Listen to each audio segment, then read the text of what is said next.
لم يعد مشكل السكن حكرا على البشر بعدما تبين أن قبائل الجن وليس الإنس اتخذوا من الرمح وبالجلفة مقرا لهم. يا جماعة هذا الكلام ليس كلامي، العهدة على الراوي، والراوي هو أحد أحفاد الزاوية القادرية الذي يمتلك وثيقة قديمة تعود إلى سنة 1929. هذا الطرح كذبه المهندسون والمقاولون والعاملون على إصلاح الرمح، والتي أصبحت حديث العام والخاص كيف لا، وهي التي تعاقب عليها الإنس منذ سبعينات القرن الماضي. لكن بعد الإصلاح تتحرك الأرض إلى الأسفل، وهو ما يعيد فرضية وجود هذوك الناس. الجن يسكن في قرعة قد نصدقها، لأن الكثير من الرقاة يخرجون الجن من الإنس، يدخلونه في القرعة، يحكمون عليه الغلق. ثم أما الجن في رمح، هنا يبقى السؤال مطروحا إلى أن يفتينا فيه مراسلنا البطل نورين عمارة.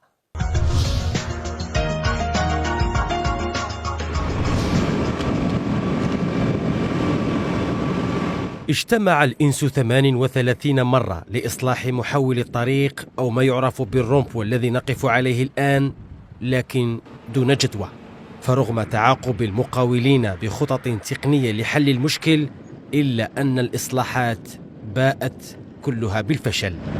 أصبح حديث الساعة، وأصبح غرابة أكثر من الغرابة.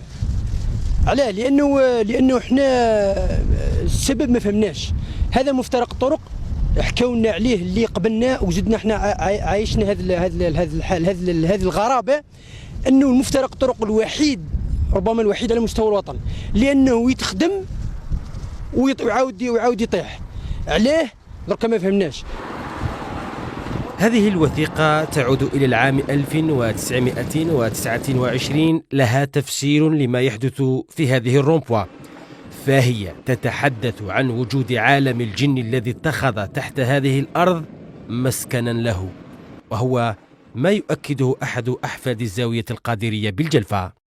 هو ملتقى لعالم الجن، الله أعلم. حسب الوثيقة أنها ملتقى لعالم الجن، لأنها تربط بين 4 طرق اللي هي تدي المسجد سي بلاحرش الشريف، وتدي طريق الشيخ النعاس، وتدي طريق بحرارة اللي يقولوا قبر الصحبي هذا. وهذا المفترق الطرق هذايا يقال، الله أعلم في علم، على حسب الوثيقة اللي راهي عندنا، أنه يسكنوا الجن على حسب هذه الوثيقة، يسكنوا الجن، وأنه هذا المفترق شامل وجامل. يعني احنا ما ننفوش باللي هذا عالم الجن ما كانش. بما نراه وما يجري على هذا مفترق طرق، أصبحنا لابد علينا أن نصدق الحكاية، لابد أن تصدق الحكاية إلى أن يثبت العكس. رواية وجود قبائل الجن تحت هذه الأرض ضعفها المهندسون والمقاولون، الذين يرجعون سبب هشاشة التربة إلى عدة شبكات تحت هذه الأرض. وكجانب تقني نشوفوا باللي هذا المكان اللي رانا فيه ملتقى لمختلف الشبكات، شبكة الصرف الصحي، شبكة المياه الصالحة للشرب، شبكة الكهرباء، شبكة الهاتف، مختلف هذه الرومبات مثل ملتقى لمختلف الشبكات من جهة، وتداخل، ويوجد الكثير من التداخل في الشبكات. الحاجة الثانية أن هذا المكان اللي رانا فيه اليوم مصب المياه، وكل نشوفوا منا المياه كامل راه تجي تصب هنا على بعد أمتار من الواد. ما ننكروش هذا الشيء، ولكن بعد اطلاعنا على هذه الوثيقة اللي هي تحكي، احنا ما نقدروش ننفوا مقولة المشايخ، لأن المشايخ النظرة نتاعهم نظرة بعدية، والتحرير الوثائق اللي خطوها بخط يدهم يعني هي أمانة يحملوها، واللي مصرحين بها في الوثائق، لأنها بكري كانت كشريعة إسلامية، لأن المشايخ هذه الزوايا كانت كمحكمة الشريعة الإسلامية، يعني هم اللي حرروا الوثائق، والمقولات تاعهم في الوثائق راه كانها يعني أحكام صدرت. أنا نقول باللي هنا الحل هو حل تقني بحت، وكان نخدموها في اللي نورم راح يتحل هذا المشكل. وجمعية مهندسي البناء بترسالة المهندسين اللي موجودة فيها راه مستعدة باه تشارك السلطات في هذا الحل.